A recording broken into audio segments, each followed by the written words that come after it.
Well, welcome everyone. If we haven't met, my name is Will Stewart and I'm the Executive Director of Stay Work Play New Hampshire, which is a statewide nonprofit whose mission is to attract and retain more young people here in the Granite State. And I'd like to take this moment to welcome you to Creating a More Vibrant New Hampshire. And today's session kicks off the start of Stay Work Play's 2022 Diversity, Equity, and Inclusion series, Community Connections, that features events that really aims to foster conversation, enable learning experiences, and push for change. The 2022 DEI series is sponsored by the New Hampshire Charitable Foundation, without whose support, today's event and the entire series that'll be going on throughout the year simply would not be possible. So a big thank you to the New Hampshire Charitable Foundation. Today, we're going to be hearing from several young artists of color who, through their creative endeavors, are making New Hampshire a more vibrant place to stay, work, and play. And to begin, I have the honor of introducing our moderator today, Stay Work Play's own Victoria Carrington, who, in addition to being the organization's content and communications manager, is a graphic artist in her own right. Victoria has always had a love of art, winning many awards in elementary and her middle school years. And in high school, she studied photography, which started her on her path to digital art. She studied digital art and photography at Metropolitan State University in Denver until transferring to the University of Colorado at Boulder to focus on communications and Spanish. And working with the Stay Work Play team, and she's been on board for about 4 or 5 months now, has allowed her creative nature to thrive in graphics, photography, and website design. And we're very lucky to have her doing those things for us. Victoria loves to use her graphic skills to showcase other young Granite Staters, making New Hampshire a more vibrant place to stay, work, and play. Welcome, Victoria. Thank you, Will. And thank you everyone for being here in what is an important and engaging conversation. So we're excited for the opportunity to not only amplify young BIPOC artists, but to cultivate engaging conversation about the arts community in general in New Hampshire. As many of us know, vibrant places with vibrant art culture is something that leads to a lot of success in attracting and retaining young people. So for those in the audience, we'd love to hear from you as well. If you have any questions for any of our panelists at any point, please just put them in the chat. And as a moderator, I'll look for them and kind of cue in our panelists as well. If there's a question for a specific panelist, just identify that in your question in the chat. We'll aim to get through as many questions as we can in our time together this afternoon. And so don't feel you have to wait till the end to put that question. If during the conversation something sparks, certainly put it out there. Now, before we get into the main portion of the discussion, let's meet our panelists and whom I will allow to introduce themselves. We're going to start with one of our panelists, and we're just asking that you tell us a little bit about yourself, your preferred pronouns, your art mediums, your businesses or nonprofits that you're involved with, and how long you have lived and or worked in New Hampshire. We're going to go ahead and start with positive street art. Well, thank you for that nice introduction. My name is Cecilia. I am she, her pronouns. I prefer those pronouns. And I am president and co-founder of Positive Street Art, which is a nonprofit organization that started in 2012, so 10 years ago, to inspire passion for urban arts in a productive way through all of the workshops, events, and artistic services that we provide. As an artist, I use as many mediums as I possibly can get my hands on. I don't like to limit myself. I'm definitely a dabbler. And I have been in Nashua since 1987. And I am Manny Ramirez. I am also co-founder and current lead artist of Positive Street Art. I use he, him, his profile pronouns, not profiles.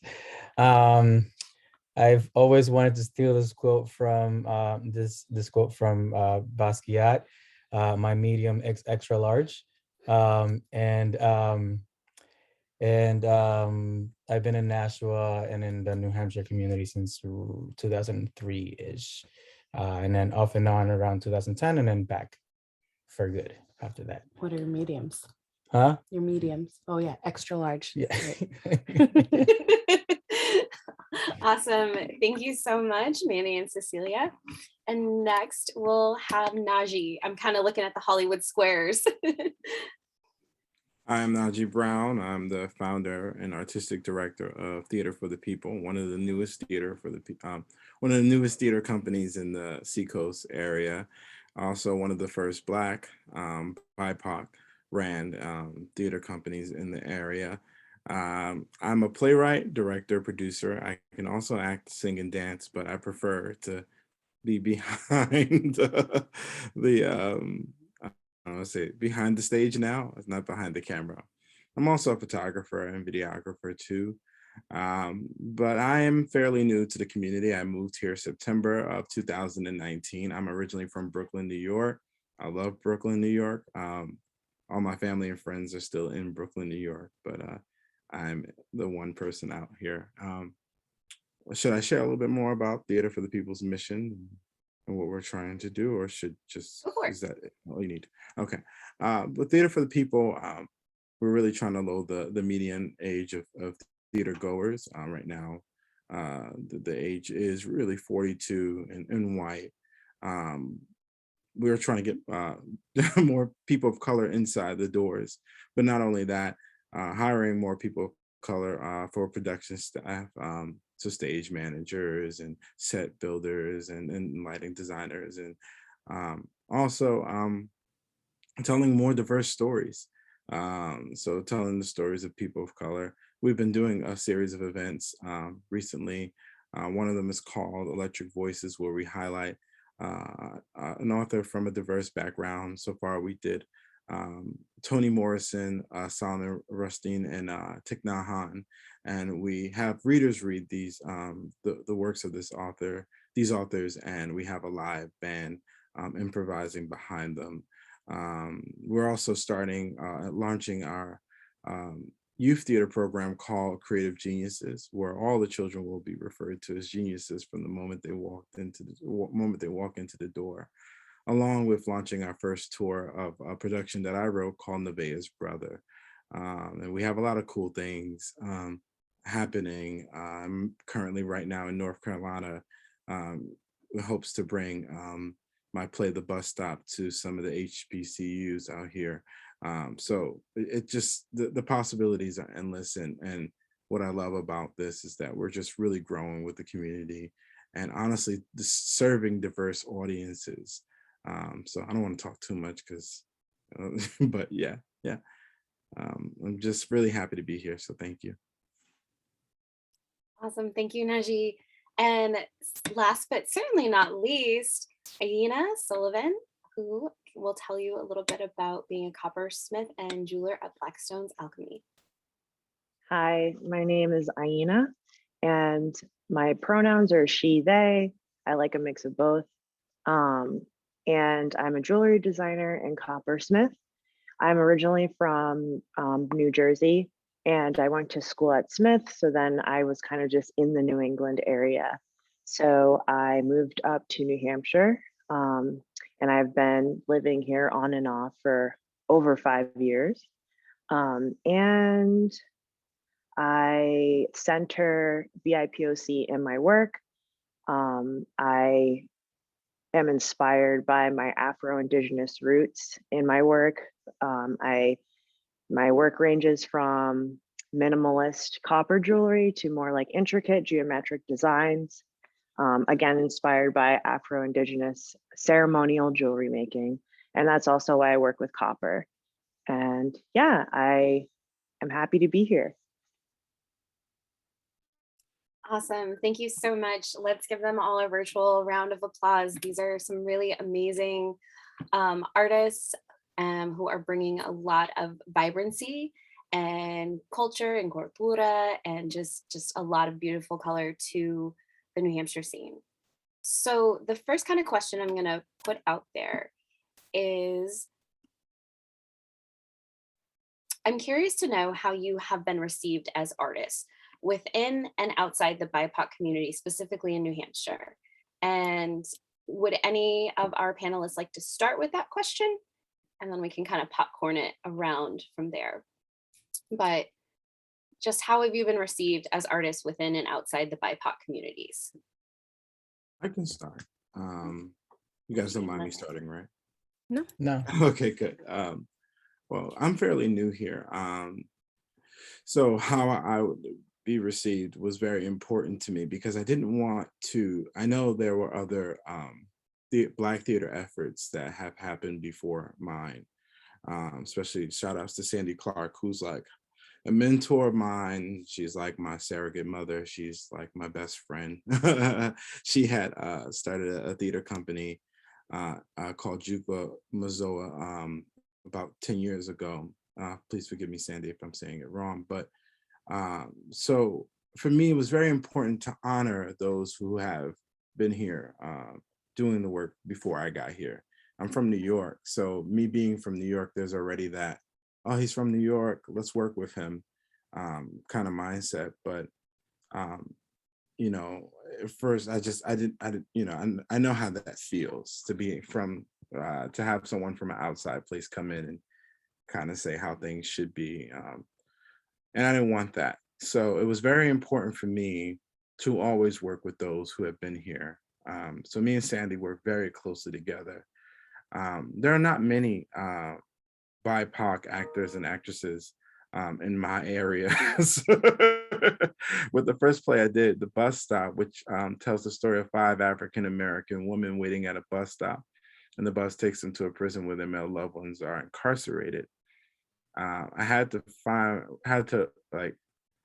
a way to work with, I had to find 5 Black actresses in the first place. So Joe Kelly, who is Portsmouth's now assistant mayor, was a part of that production. She had no acting experience, but we worked together to kind of make it happen. A few others had no acting experience, but we worked together to make it happen. And that's how it's been. I think now that I've been here for now 2.5 years, almost 3 years, the community now accepts me. They know I'm not coming in, doing what I want to do and then leaving. They know that I'm here kind of to stay and that I'm a part. So I currently serve on the Seacoast African American Cultural Center Board.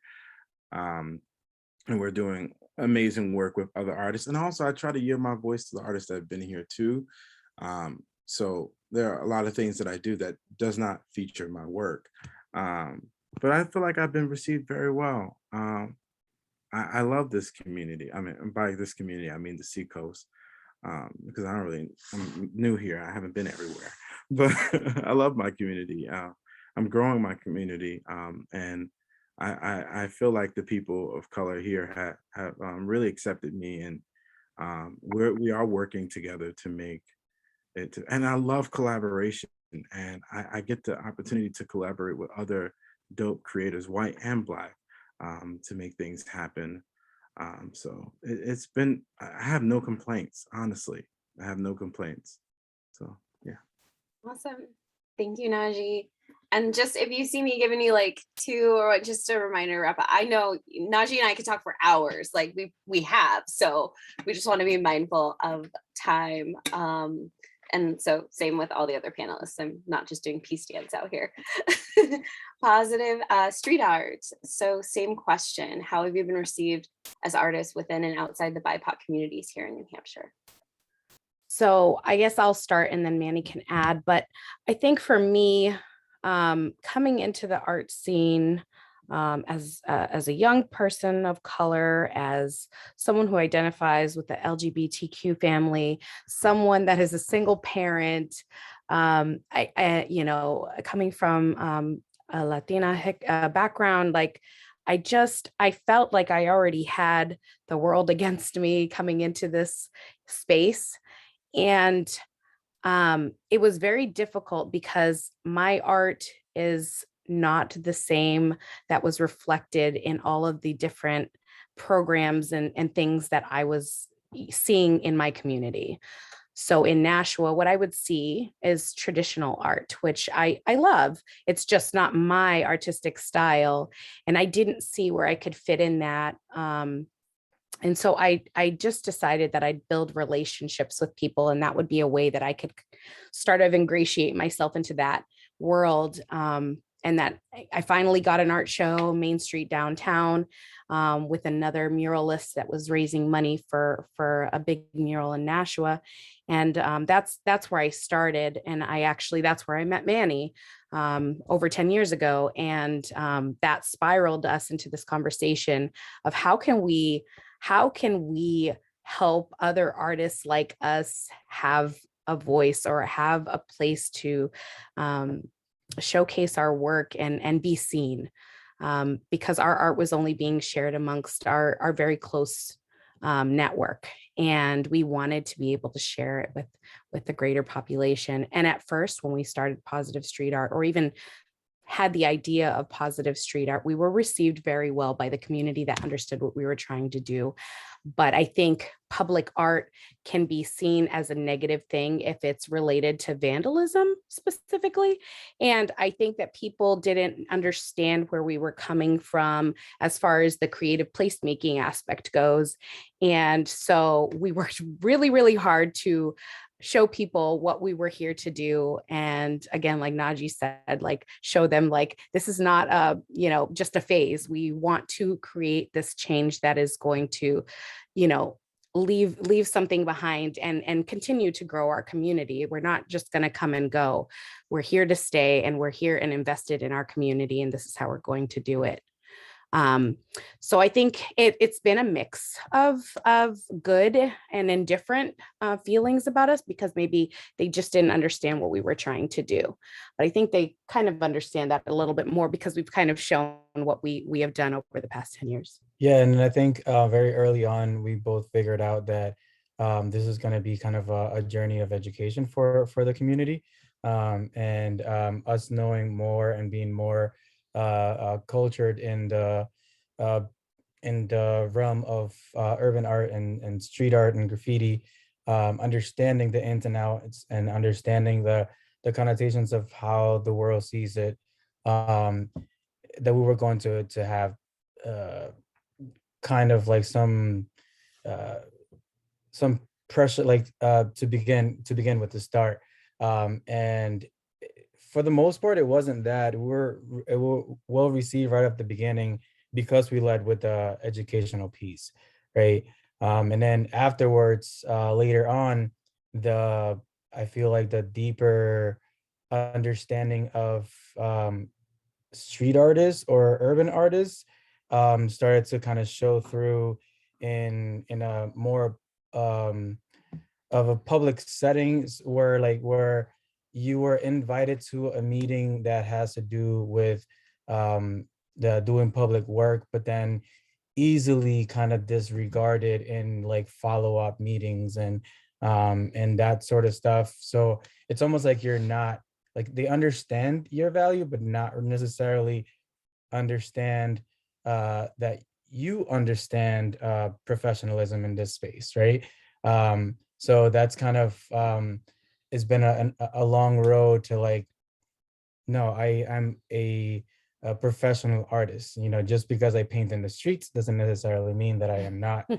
I don't understand business, and that I'm not professional, and that I don't understand what I'm worth. That sort of thing. So that's kind of been a long learning road for both of us.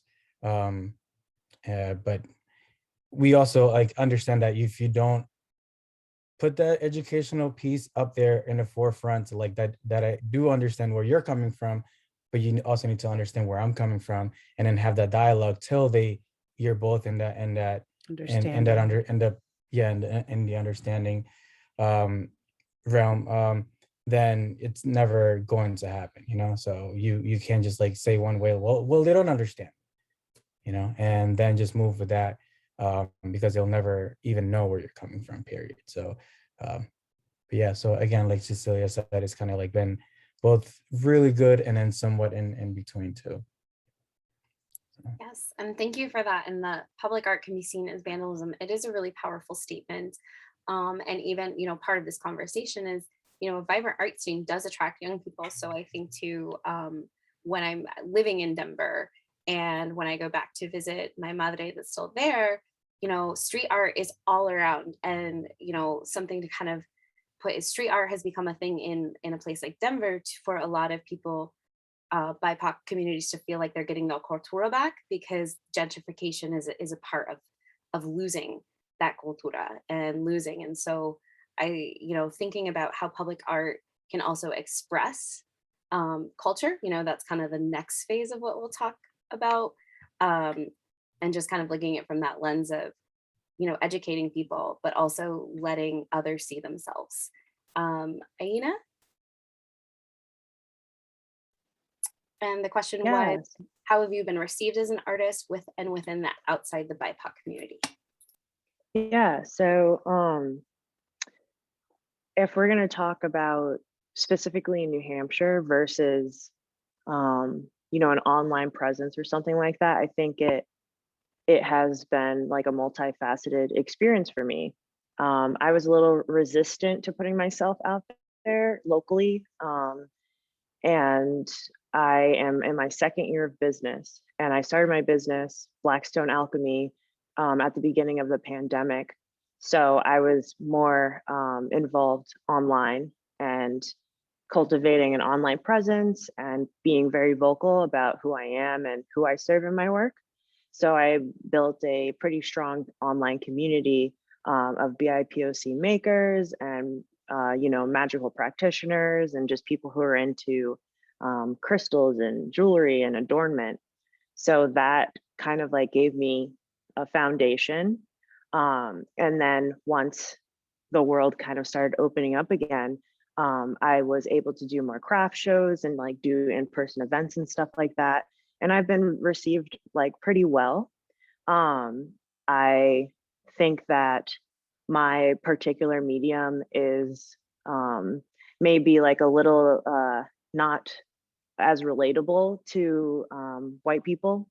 And, you know, I choose copper because it looks beautiful on melanated people.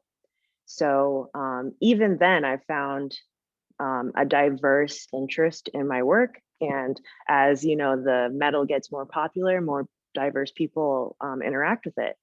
So yeah, and there's a little bit of like storytelling behind my work as well. And I think it's been received well, and people have given me feedback like, oh, I've learned something new from like talking to you or whatever.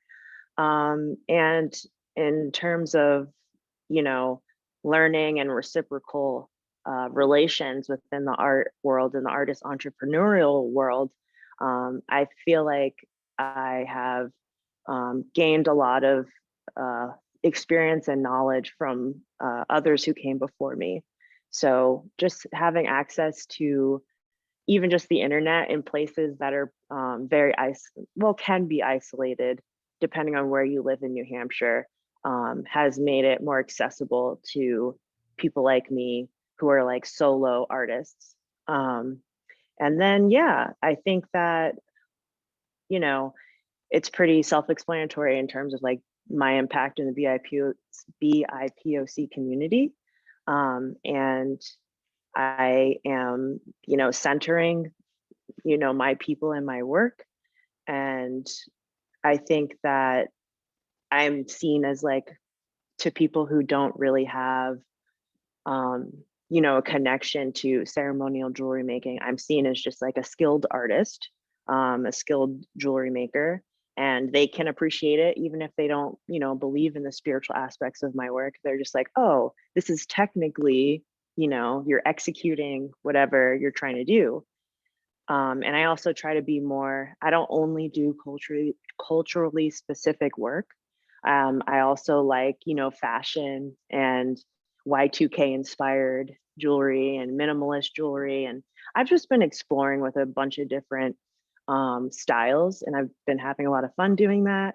I live in Derry, New Hampshire, which is right next to Manchester. So I have a little bit of local community.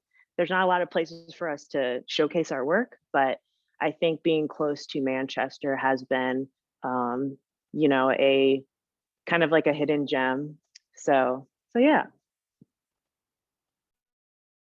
Awesome. Thank you so much. So any questions from the audience before we kind of move on? Just think it was a really stirring. So yeah, kind of moving on to what's next is, explaining what form of art you do and how it became important to your life, but not just how it's important to your life, how you connect to culture, how you uplift others, how you show representation. I mean, so since I started with Stay With Play, I, been behind the scenes on social media. And so I have stalked every one of these organizations. And I can still remember different moments from seeing Najee's play to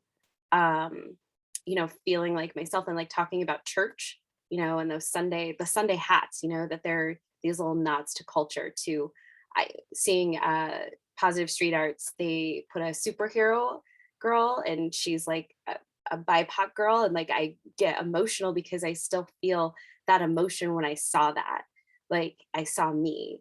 And, just seeing the ceremonial jewelry from Blackstone Alchemy and feeling like, okay, there's that connect to my ancestors.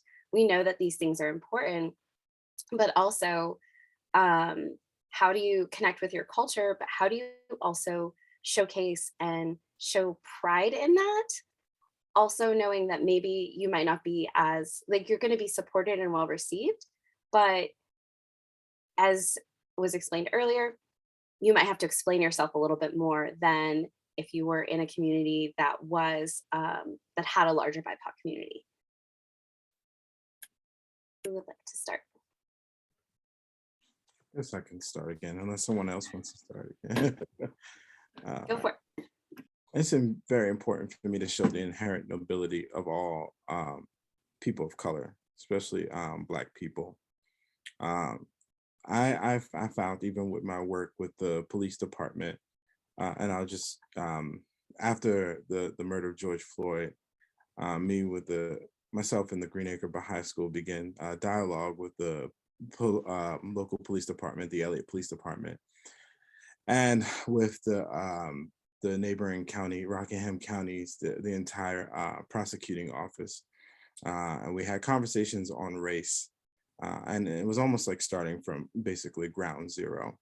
And one of the things that we did was we used my play, The Bus Stop, to show to the prosecutors to talk about how the effects, the prison system has on Black and brown people.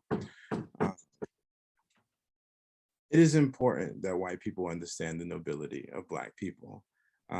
And it's also important that Black people understand their nobility too.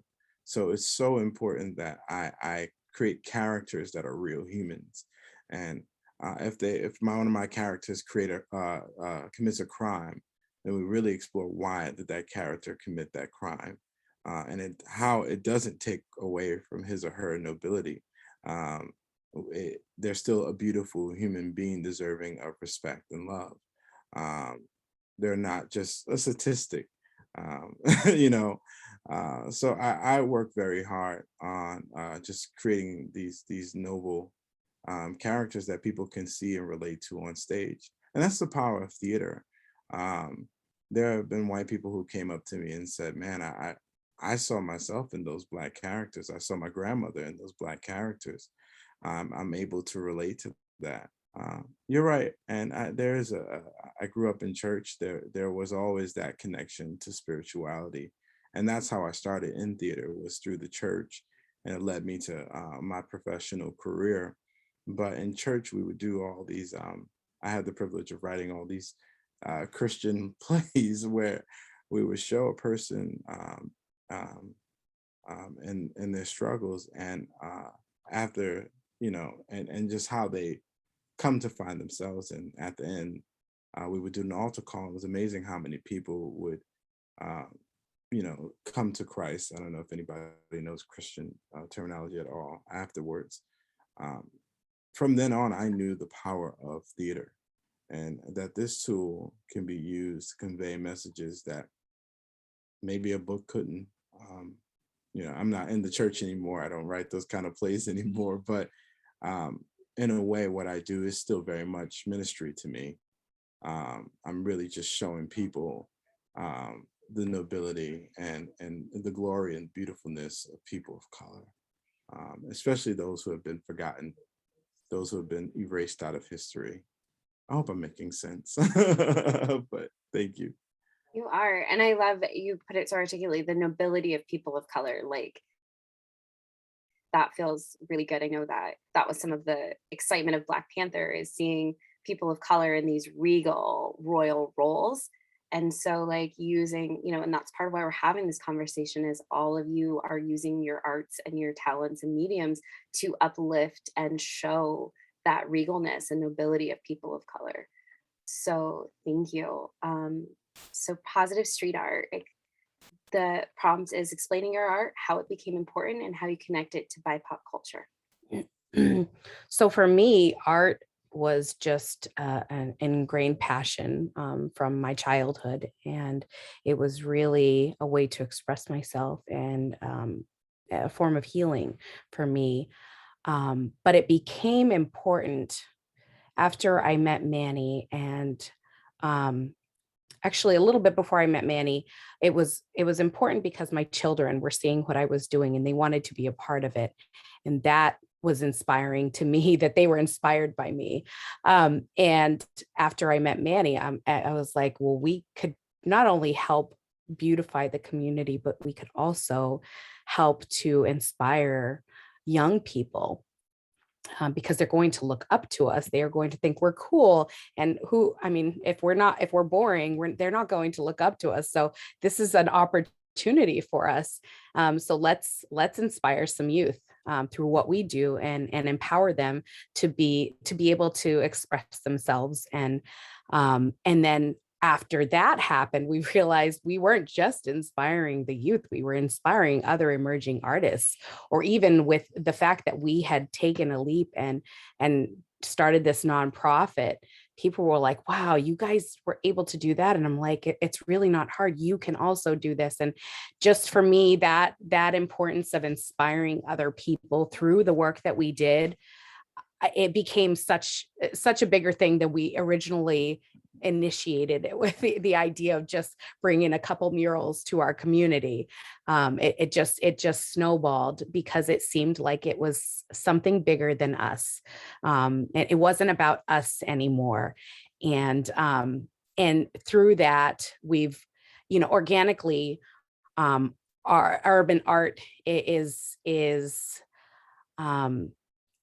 connects with all different communities. I mean, we've had, we've had, young little kids that love what we do, all the way up until, 90 something year old. We had friends that loved our art. So naturally, and it didn't matter what socioeconomic group you came from, what your race was. This is free. This is accessible. This is for everyone.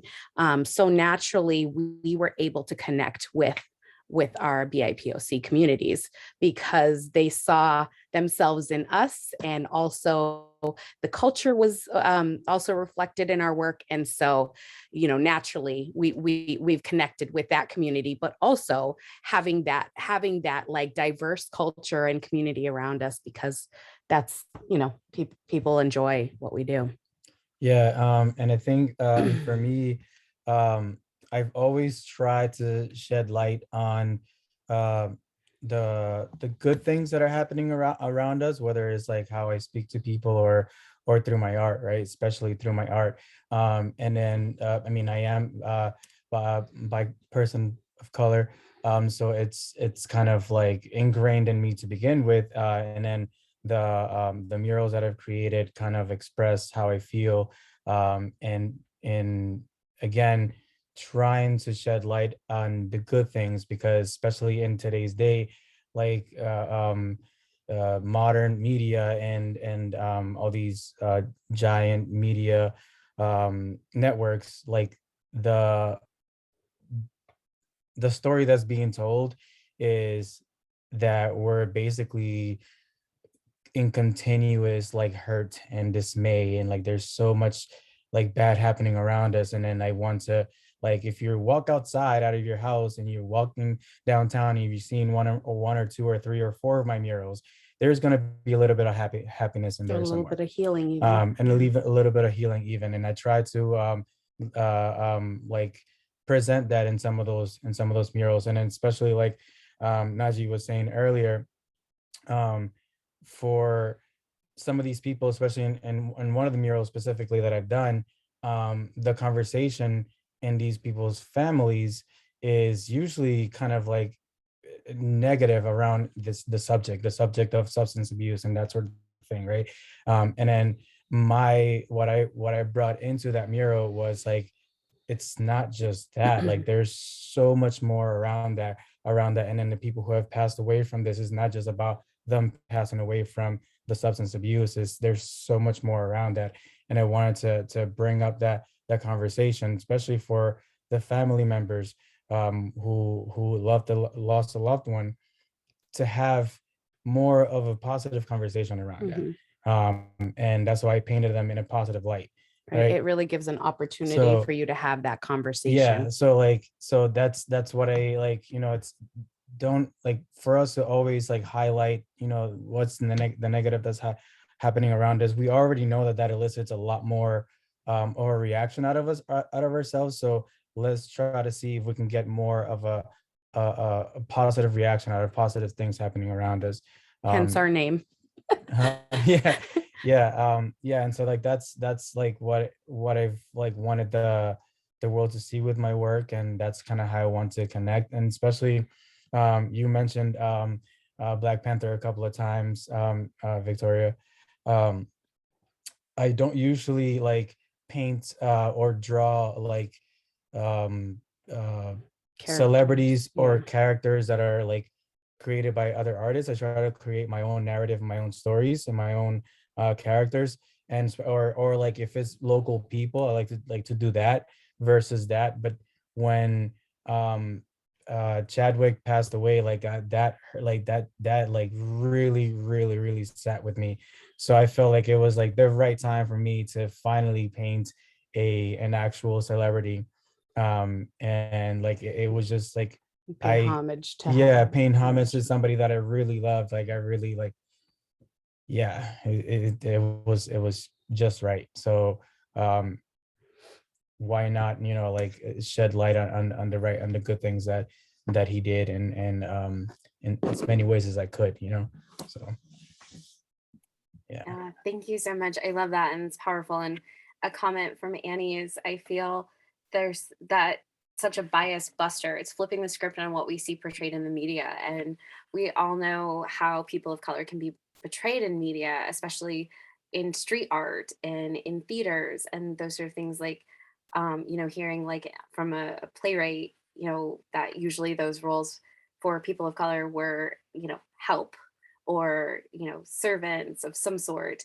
And to like put those stories on front stage and to like take the art and show that show that notability, show positivity, because like what I love and what I feel, and I hope others are feeling it too, is that a lot of times we hear in New Hampshire there's not diversity, there's not culture, there's not art, like, but we're here, it's here. And like the goal of today is like hopefully you feel it and you see it, and like that people are out here making a difference and making that positive visibility and showcasing the really great power that we have in the Bipoc community here in New Hampshire. So, Aina, so to explain your art and how it became important and how you connect to Bipoc culture. All right, so I would say my journey getting to this point has been accumulative over the 10 plus years that I've been making art, even in college and being, more formally trained with multimedia, including metalsmithing.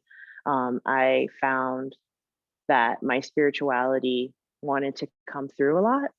And at first it was more in like the new agey vein, because a lot of what I found about like the healing properties of crystals and stuff like that was from a new age lens. And as I got older, I realized how much of that was appropriated from indigenous cultures across the globe. So I kind of wanted to reclaim some of that into my work. So that's why I put my like spiritual descriptions with the work as well, or maybe like the story that I want to tell, or the combination of the stones and the metal and what that does for the person beyond aesthetics. So as you know, I built my my persona, or like my identity around my work. I wanted to bring my authenticity as much as I could, and kind of just be an example, or you know, of just being yourself and not having to kind of like perform someone else, or what someone, you know, is more palatable to the artist community, especially in homogenous places like this in New England. And doing so really got me connected to the right people.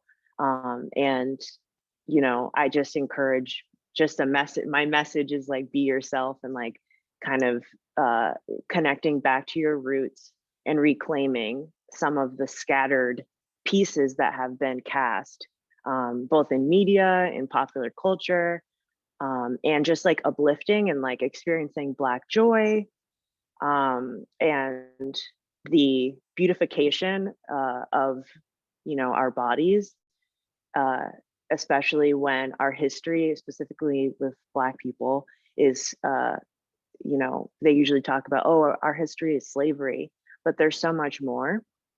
And art has a lot to do with that. Creation is healing, and it's the creativity for me has been extremely healing from, you know, racial trauma and assimilation into whiteness. And, you know, it's just been very important for me to show up that way as much as possible.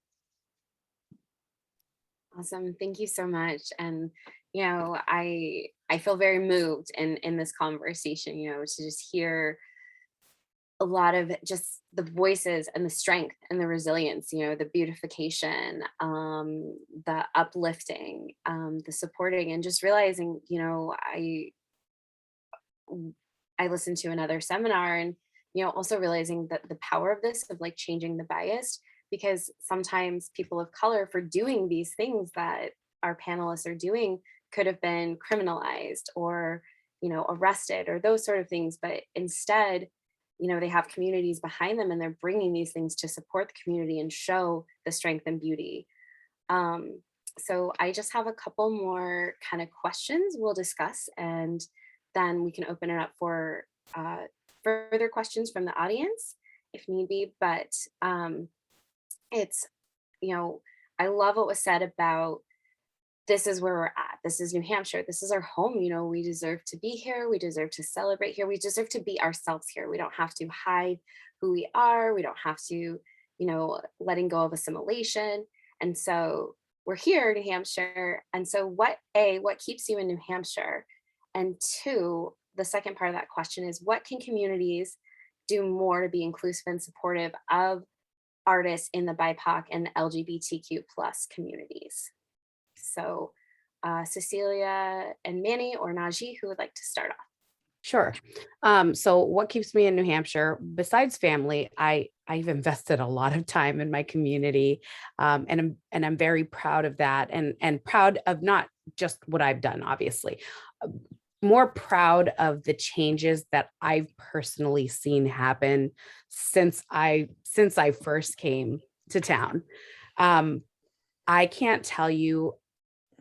I can't tell you in this conversation alone how much things have changed. I really feel that there's a shift, and there's an actual want and need for change, as far as opening up that dialogue and having spaces that are safe and inclusive. And because I've been part of those spaces, I can truly say that I know that if we continue to stay here and do this work, it will only continue to grow from that. And so that's why I stay here. But I think, as leaders within our respective groups, I think that we need to always share with other people that we are an open space for people to be themselves in a healthy way, and really truly give them a space for them to be able to express themselves and share and communicate with other people to develop their networks and grow, like give them some personal growth as well through the spaces that we create for them. But really just sharing always that we're an inclusive and an open space for people to be themselves. That's really important. You have to push that out there, and you have to follow through and commit to that. So we try to be involved in other things. The Pride Parade, for example, is coming up soon. It's been, it hasn't happened in like 2 years. So showcasing in some way, shape, or form in that. We've talked to Queen City Pride in Manchester about maybe doing something there, and hopefully doing something here in Nashua. And we'd be happy to go to other cities to do that here in New Hampshire. But showing up in their own spaces too, to say, you don't have to just come to us, we can be there for you in your spaces. Yeah, I mean, and I think for this, I stay here for the same reasons as Cecilia stays. And to add more, I mentioned how when we started, there were some kind of hiccups there, but I think the community at large really, really embraced us, and it's been like that ever since. And I think as far as like what communities can do to be more inclusive, I think like sort of how it happened with us, it takes a lot of courage, time, and effort to be a champion of what you want to be in your community, to get your stuff out there. It takes a lot of courage to do that. And I think as community members, if we see anybody being like that, like kind of like saying, hey, I can do this, I'll raise my hand, and I'll, like helping them, opening doors for them. Is it like, how this the term, it takes a village, same goes for creatives, especially creatives, right? Be there for them, open doors for them, give them resources, help them amplify their voices in any way, shape, or form, because I think that like the community would thrive tenfold because of it. So yeah, and I think we just acquired a bigger space for our new headquarters, and part of our programming is going to be intentional to like hold spaces and different workshops and activities that highlight those specific groups to come and express themselves. And then once they're comfortable, they can go, do things with other groups. And, again, just having specific workshops and programming to support those communities specifically. Thank you.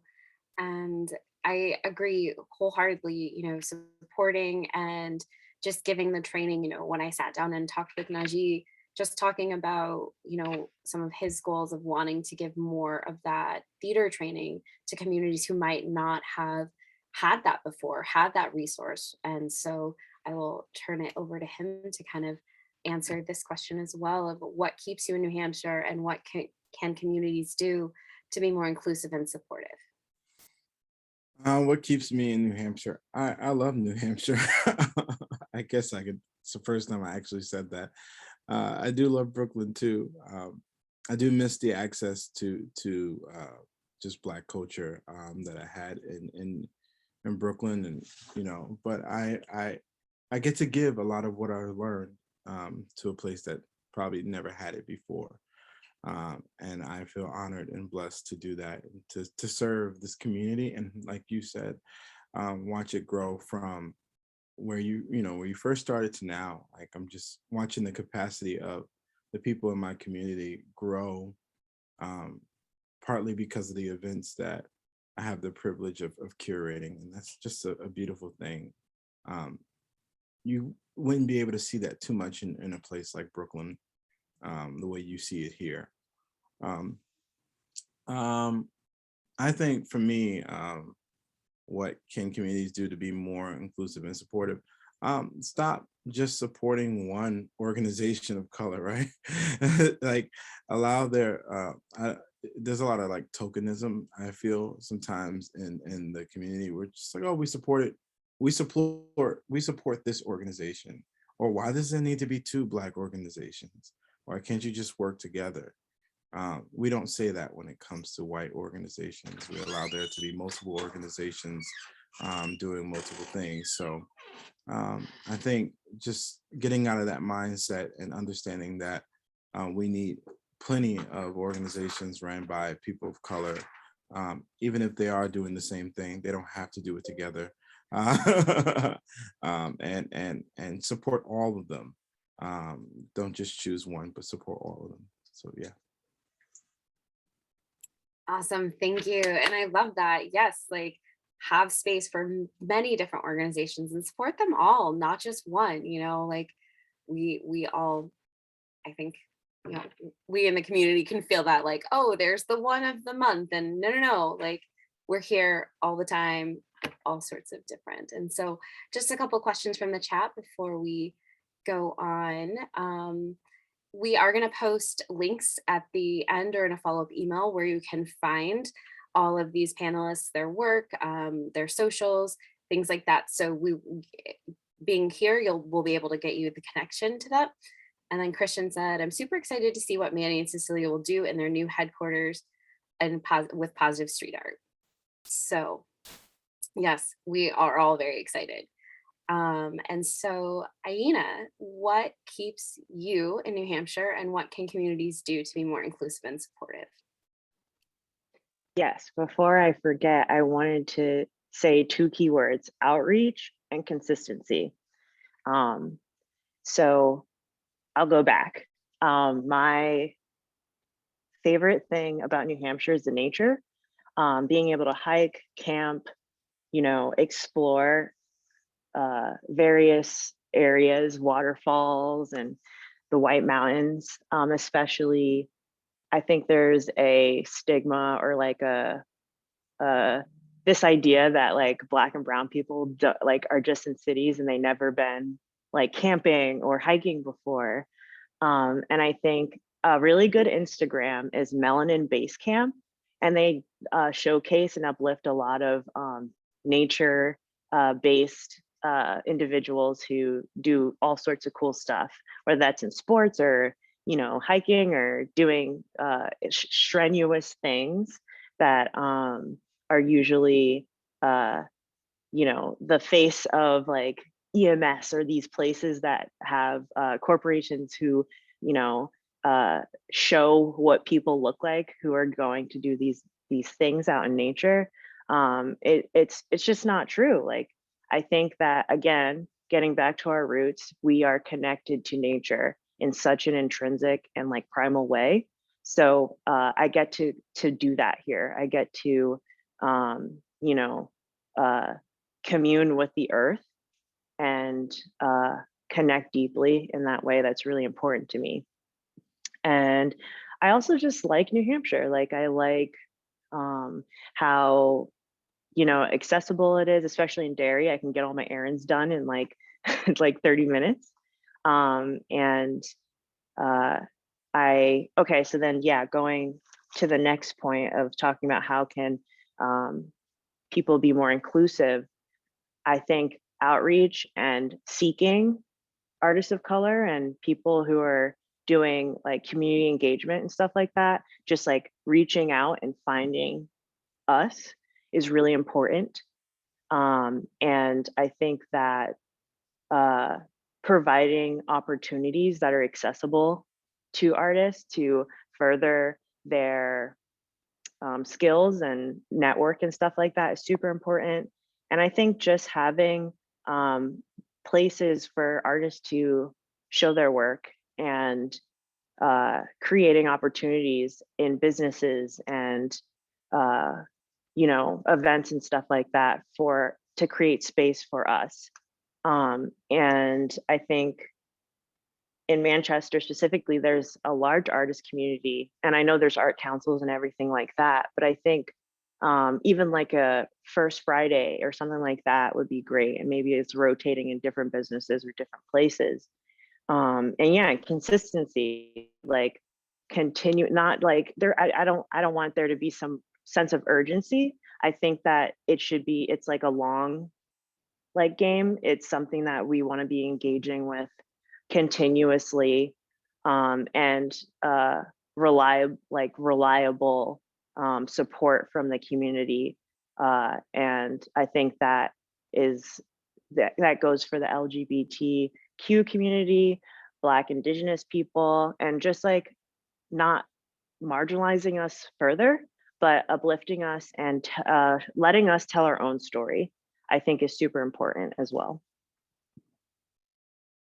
Yes, I love that. Letting us tell our own story. So perfect. Thank you so much for all of the responses, panelists. So we've kind of reached the top of the hour. Just wanted to check in to see if there was any questions from the audience. Sal, was there a moment for each? Would you like to ask it, Sal? You can ask. I was just wondering, first of all of you have these fantastic stories, and I appreciate everything that you're doing for the state. I've only been here 4 months, so I'm new to New Hampshire, and I'm getting to learn about all the different areas. But truth be told, I'm at the CCA most of my time, so I haven't had too much chance to go out into other communities outside of Concord. That being said, I was just kind of curious, in your time here, was there a moment that each one of you really felt like you connected with a new audience or changed their perceptions or opened them up to a wider reality?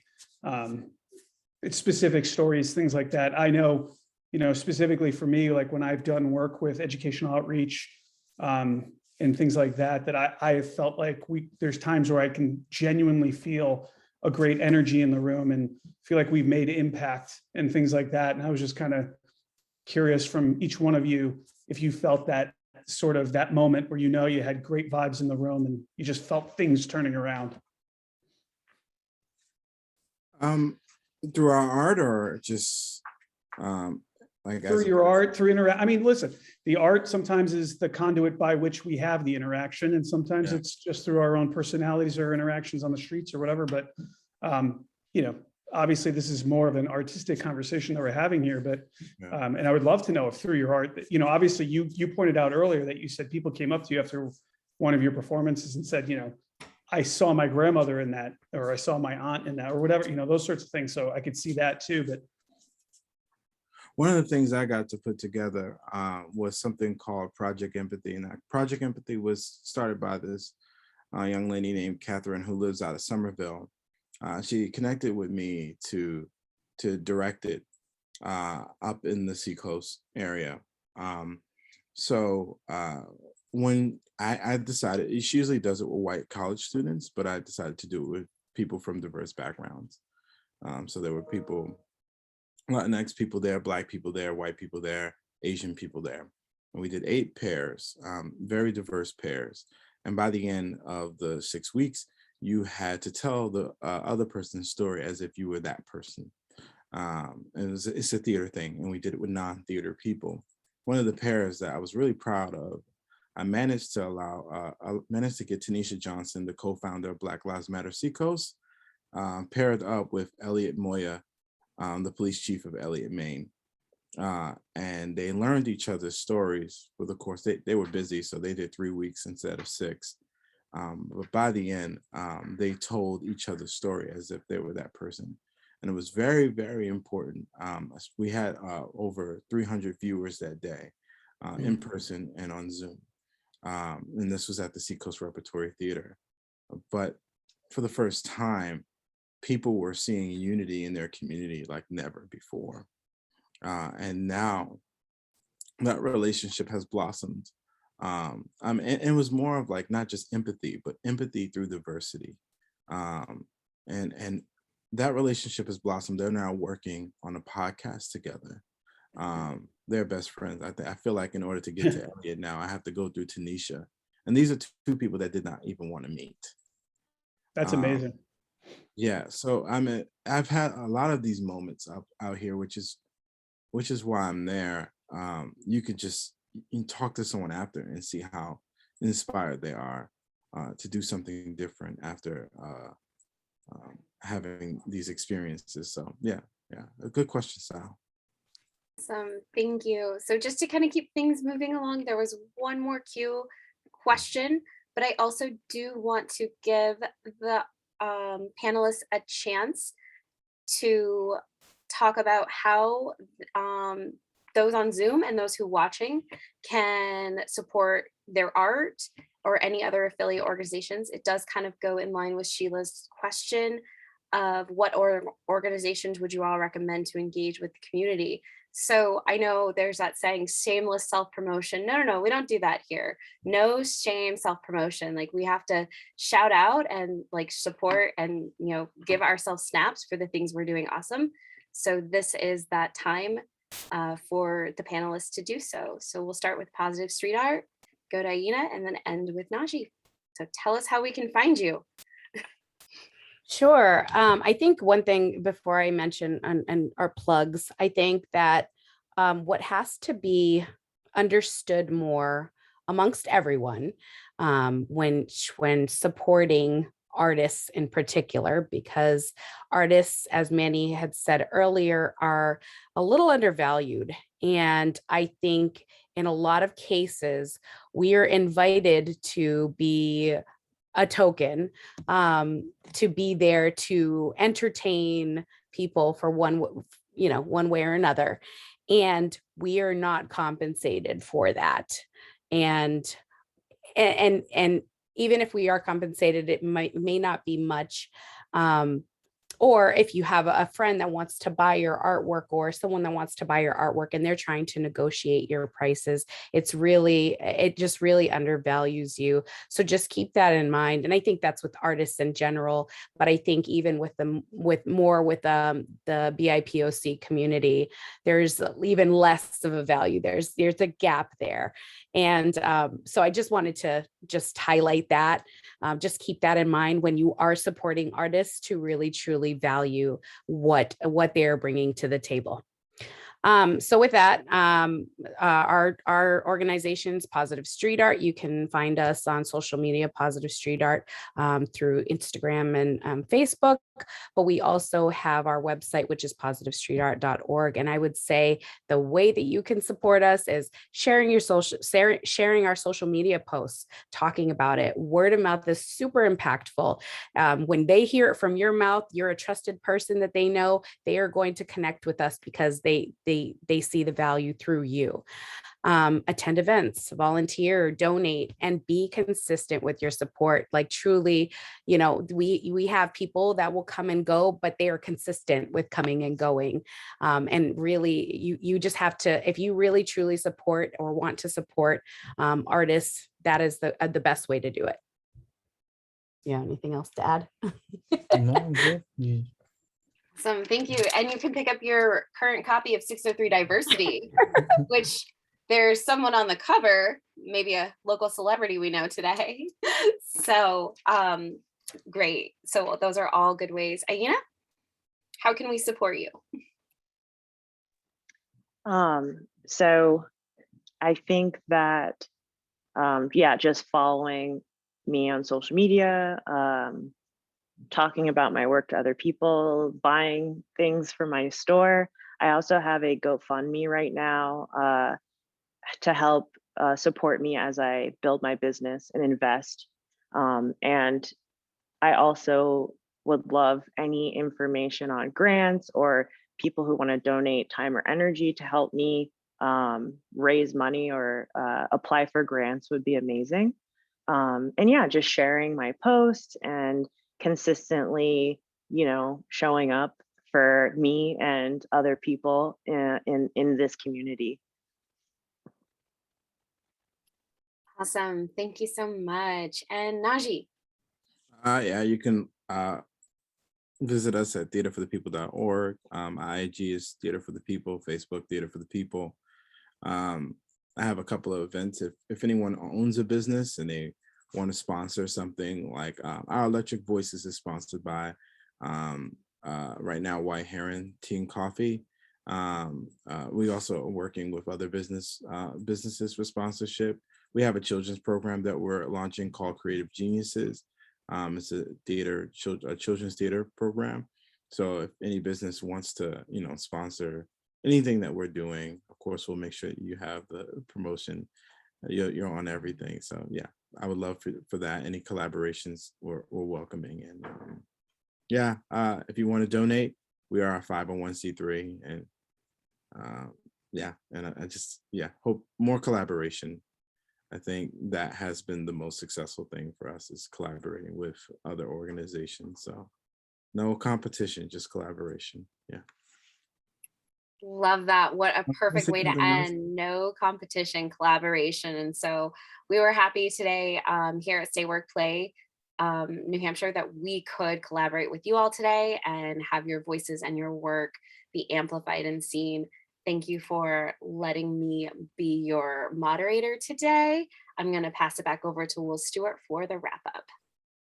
Well, thank you, Victoria. Well done there. And thank you to all of our panelists for taking part today and for a very engaging conversation, and I think educational as well.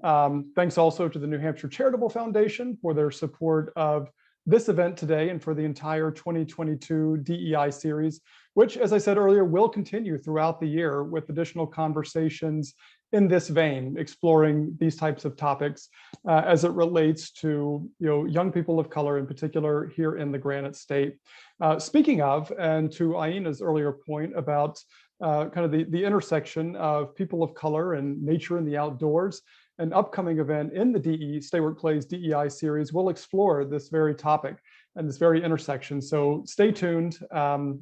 You'll be sure and get an email as an attendee of today's event. You'll get an email when the dates and details are dropped for that event in particular and the upcoming events in the series as well. Will also be shared on all of Stay Work Play's social media channels. And finally, back to the topic of arts, I would be remiss if I didn't note that nominations for Stay Work Play's Rising Stars Awards for 2022 opened just a couple of days ago, just yesterday, in fact. And new to the awards this year is the Young Artist of the Year Award.